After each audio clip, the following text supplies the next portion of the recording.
اور اسی وجہ سے وہ احساس محرومی کا شکار ہیں. لیکن اب موجودہ حکومت کو ہوش آیا ہے اور انہوں نے وہاں پر ترقیاتی کام جو ہے کہ بڑے پیمانے پر کرانے شروع کر دیے ہیں. لیکن بدقسمتی سے دیگر صوبے تو ان ترقیاتی کاموں سے مستفید ہو رہے ہیں.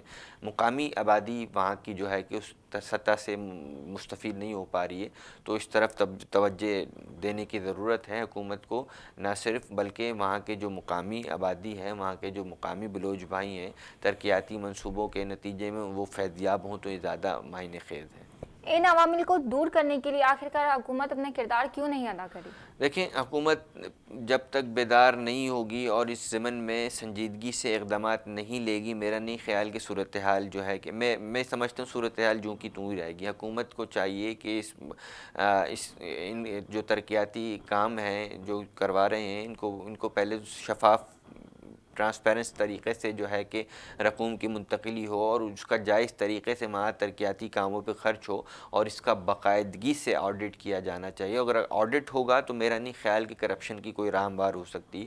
آڈٹ ہوتا ہے تو باقاعدہ میں یہ سمجھتا ہوں کہ ایک ایک پیسہ ایک ایک پائی متعلقہ پروجیکٹس پہ بڑے شفاف انداز میں لگے گا. دوسرے جنگ عظیم کے تاریخی طیارے نے دوبارہ کیا کارنامہ انجام دیا؟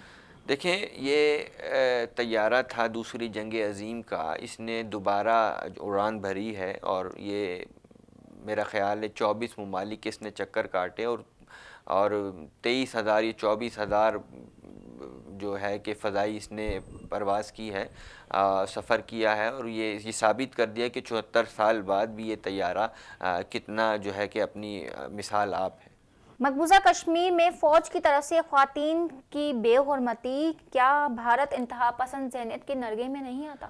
دیکھیں، جس طریقے سے مقبوضہ وادی میں خواتین کی بے حرمتی کی جا رہی ہے، عصمت دری کی جاتی ہے وہاں پر، تو یہ دقیانوسی انتہا پسندانہ سوچ کی نہ صرف عکاسی کرتا ہے اور یہ بہت بدترین عمل ہے.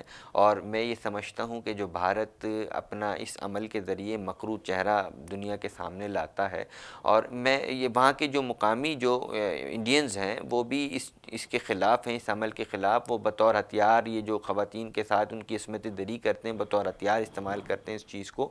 وہاں کے مقامی لوگوں نے بھی اس کی سخت مخالفت کی ہے.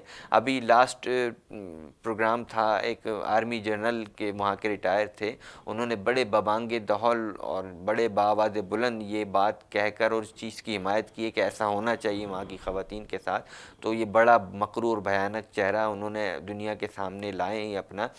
اور دیکھیں، بڑی بدقسمتی کی بات یہ ہے کہ نہ صرف وہاں مقبوضہ وادی کشمیری خواتین کے ساتھ یہ واقعہ ہو رہا ہے، میں یہ سمجھتا ہوں کہ ہر گزرتے لمحے میں وہاں انڈینس جو خواتین ہیں بیچاری، ان کے ساتھ ان کا ریپ کر دیا جاتا ہے، ان کو نظر آتش کر دیا جاتا ہے، ان کو جان سے مار دیا جاتا ہے. اس معاشرے میں یہ بڑا ایک سنگین صورتحال میں اختیار کرتی جا رہی ہے. وہاں کے لوگوں کو، وہاں کے حکمرانوں کو، وہاں کے جو پالیسی میکر ہیں چاہیے اس مسئلے پر توجہ دیں اور اس مسئلے پر توجہ دے کر وہاں کی جو ایک صنف نازک ہیں ان کو ایک باعزت باوقار ایک مقام دلایا جائے اور اس عمل کا سدباب کیا جانا چاہیے. نہ کہ یہ مسلم دشمنی پر مختلف جو ہے کہ مسائل کھڑے کر رہے ہیں، اس پر نظر ثانی کریں. وہاں کی خواتین کو تحفظ فراہم کیا جائے، ریاستی سطح پر ایک پالیسی بنائی جائے.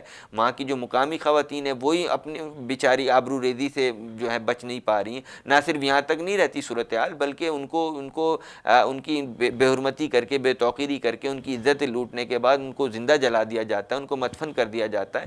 تو بڑی وہاں پر پھر ہوتا یہ واویلا مچایا جاتا ہے کہ بھارت کے اندر ایسا نہیں ہونا چاہیے، لیکن اس سوائے کوئی عملی اقدامات تو نہیں ہو رہے. وہاں پر ہونا یہ چاہیے، وہاں پر جو پالیسی میکر ہیں یا حکمران طبقہ ہے یا حکمران جماعتیں ہیں وہ اس طرف توجہ کریں اور وہاں کی جو خواتین ہیں، نہ صرف وہاں کی مقبوضہ وادی پر بھی جو خواتین کا احترام جو ہے کہ لازم ہے، سب سے پہلے تو انسانیت کی جو تقاضا کرتی ہے. تو اس طرف حکومت کو چاہیے کہ اس پالیسیاں بنائیں خواتین کے تحفظ کے لیے، تاکہ جو ہے کہ ایک بہتر معاشرہ ابھر کر سامنے آئے بھارت کا. ٹھیک ہے وقار، میں آپ سے جاننا چاہوں گی مقبوضہ کشمیر کی صورتحال فی الوقت کیا ہے؟ وہاں کن حالات کا سامنا کرنا پڑ رہا ہے وہاں کی عوام کو؟ دیکھیں، مقبوضہ وادی کی صورتحال تو جوں کی تو ہے. میرا خیال ہے کہ کوئی بہتری نہیں آئی؟ نہیں، بہتری تو اس وقت تک نہیں آ سکتی کہ جب تک یہ اپنی سوچ میں تبدیلی نہیں لائیں گے. جب تک مسلم دشمنی کی سوچ کو پروان چڑھاتے رہیں گے تو وہاں صورتحال اور حالات معمول پر نہیں آ سکتے. لیکن بہرحال جتنی بھی ظلم و جبر کر لے بھارت، وہاں حالات تو معمول پر اسے بہرحال لانے ہی ہوں گے، چاہے کچھ بھی کر لے. ابھی جس طریقے سے ایک فتنہ بپا کر دیا شہریت کا متنازع قانون، یہ روزانہ کی بنیاد پر آئے روز جو ہے نا کوئی نہ کوئی فتنہ حکومتی سطح پر سامنے آ رہا ہے. وہاں کے جو حکمران ہیں اور بڑے ایک گھٹیا سوچ کے لوگ ہیں، میں سمجھتا ہوں انہیں اپنے سوچ تبدیل کرنے کی ضرورت ہے، اور وہ ان اقدامات میں پڑنے کے بجائے اپنی جو ہے کہ قوم کی بہتری کے لیے سوچیں. وہاں بے روزگاری کا اتنی آپ یہ دیکھیں بے روزگاری ہے، غربت ہے، وہ اس طرف تو توجہ ہی نہیں لاتے، جبکہ یہ دوسرے جو غیر قانونی کام ہے اور ناجائز کام ہے اس پر پیش رہتے ہیں. بڑا یہ ایک لمحہ فکریہ ہے. بے حیثیت مسلمان میں سمجھتا ہوں کہ وہاں پر جو ہے کہ انسانیت کے لیے کام کرنے کی ضرورت ہے بڑے پیمانے پر. اور بڑا ایک ریاست ہندوستان ہے بڑی ایک منفی طور پر عالمی دنیا میں سامنے آ رہی ہے. عالمی دنیا بھی شدید تنقید کا نشانہ بنا رہی ہے بھارت کو. وہاں کے جو حکمران طبقہ ہے یا حکومتی لوگ ہیں، وزراء پر وہاں پر سفری پابندی عائد کر دی گئی ہے وہاں پر، لیکن انہیں پھر بھی شرم نہیں آ رہی.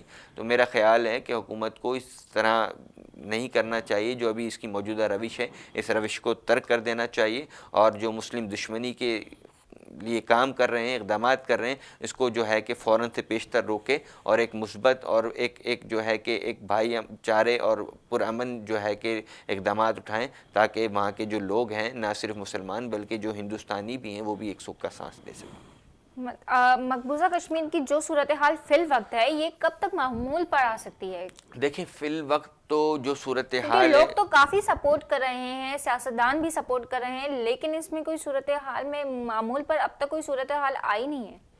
میرا وہی جو آپ کہ سے تو ہی ہیں وہاں میں کے وہی حالات. آپ سے عرض یہ کر رہا ہوں، جب تک وہاں پر ایک مائنڈ سیٹ تبدیل نہیں ہوگا صورتحال میں بہتری نہیں آ سکتی.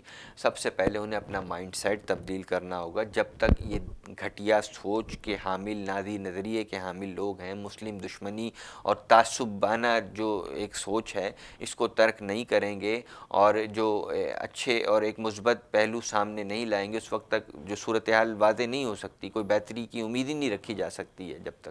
بھارت کے حالیہ انتخابات میں بی جے پی کا دوبارہ کامیاب ہونا مسلمانوں کے لیے کتنا پرخطر ہے؟ اس پر تھوڑی سی روشنی ڈالیں. دیکھیں بی جے پی کا دوبارہ کامیاب ہونا، یہ نازی نظریے کی حامل جماعت، اور نہ صرف یہ بلکہ جو اس کی دیگر اتحادی جماعتیں ہیں وہ بھی ایک مسلم دشمنی کے پیش رہے ہیں ہر مواقع پر، اور جس طریقے سے اب وہ سامنے آ رہے ہیں حلف اٹھانے کے لیے، تو یہ مسلمانوں کے لیے ایک خطرے کی گھنٹی سے کم نہیں ہے.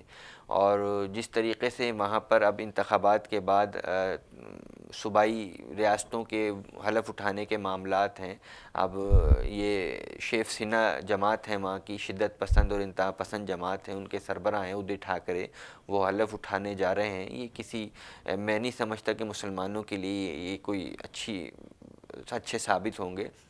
تو وہاں پر جو ہے کہ ایک مثبت سوچ کے لوگوں کو آنا چاہیے آگے، اور وہی پرانے گھسے پیٹے لوگوں کو لا رہے ہیں جو مسلمانوں کے مخالف ہیں یا مسلمانوں سے نفرت کرتے ہیں، تعصب رکھتے ہیں دلوں میں. اس طرح کے لوگوں کا سامنے آنا میں سمجھتا ہوں کہ کوئی مناسب نہیں ہے. وہی تنگ نظر لوگ سامنے آ رہے ہیں جو مسلمانوں کے خلاف ماضی میں ایک روایت ہے، اور آپ دیکھ لیں اگر تاریخ دیکھیں تو بڑے یہ مسلمانوں کے خلاف ظلم و جبر کے پہاڑ توڑتے آئے ہیں، اور ایسی لوگ اب دوبارہ سامنے آ رہے ہیں، تو ان سے کوئی اچھائی کی امید تو نہیں رکھی جا سکتی. اچھا، آپ سے جاننا چاہوں گی برطانیہ شاہی خاندان کے حوالے سے، کیا برطانوی شاہی خاندان کی کیا صورتحال ہے فی الوقت؟ ابھی تو فی الحال وہاں پر ابھی جس طریقے سے ملکہ ایلزبتھ ہیں، انہوں نے کرسمس کے موقع پر نیک تمنائیں اور خواہشات کا اظہار کیا ہے. بین المذاہب ہمانگی کے فروغ کے لیے انہوں نے ایک پیغام دیا ہے. تو ایک اچھا ایک مثبت فیصلہ سامنے آیا ان کی طرف سے، اور نہ صرف مقامی سطح پر بلکہ عالمی دنیا میں بھی بین المذاہب ہمانگی کے لیے بڑے پیمانے پر کام کرنے کی ضرورت ہے، تاکہ جو اقوام عالم میں جو ایک کیفیت ہے وہ دور ہو سکے. اور یہ بہت اچھا پیغام ہے وہاں. اچھا، کرسمس کے حوالے سے جاننا چاہوں گی. پاکستان میں 25 دسمبر کرسمس منایا گیا، آپ اس حوالے سے کیا کہیں گے؟ پاکستان میں کرسمس منانا چاہیے؟ دیکھیں پاکستان جو ایک ریاست ہے، یہاں تمام اقلیتوں کو دیگر جو میجورٹی ہے اس کے برابر جو ہے کہ حقوق حاصل ہیں، اور بڑے آزادانہ طریقے سے وہ کرسمس مناتے ہیں، دنیا بھر کی طرح جس طرح دنیا بھر میں منائی گئی کرسمس، اور یہاں پر بھی بڑے جوش و خروش سے سے منایا منائی گیا گئی. وہاں پر، اور بڑے آزادانہ انداز میں یہاں کے جو اقلیتی جو ہمارے بھائی ہیں جو اس سے تعلق رکھتے ہیں، مسیح ہیں یا دیگر اقوام کے لوگ ہیں، وہ یہاں پر خوش ہیں. بنسبت یہ کہ اگرچہ بھارت میں نظر دوڑائی جائے تو وہاں دیکھیں اقلیتوں کے ساتھ کیا ہو رہا ہے، جبکہ پاکستان میں یہاں تسلی بخش صورتحال ہے، یہاں پر ان کو اتنے ہی حقوق دیے جا رہے ہیں جتنے ایک عام شہری کے ہیں. تو یہ ایک ان کے لیے سبق ہے، اقوام عالم کے لیے اور دیگر جو ممالک ہیں ان کے جی، میں لیے. آپ کے حوالے سے آپ کا کہنے کا مطلب ہے کہ ہم سب کو 25 دسمبر اور قائد اعظم ڈے اور کرسمس ہمیں بڑے جوش و خروش کے ساتھ منانا چاہیے. جی وغیرہ بہت شکریہ، آپ نے ہمیں ڈیٹیل سے آگاہ کیا. فی الوقت ناظرین، پروگرام سیاست اور حقیقت سے فی الوقت اتنا ہی. آپ کو جوائن کریں گے اگلے ہفتے پھر ایک دفعہ نئی سیاست اور حقیقت کے ساتھ. مجھے دیجیے اجازت. اللہ حافظ.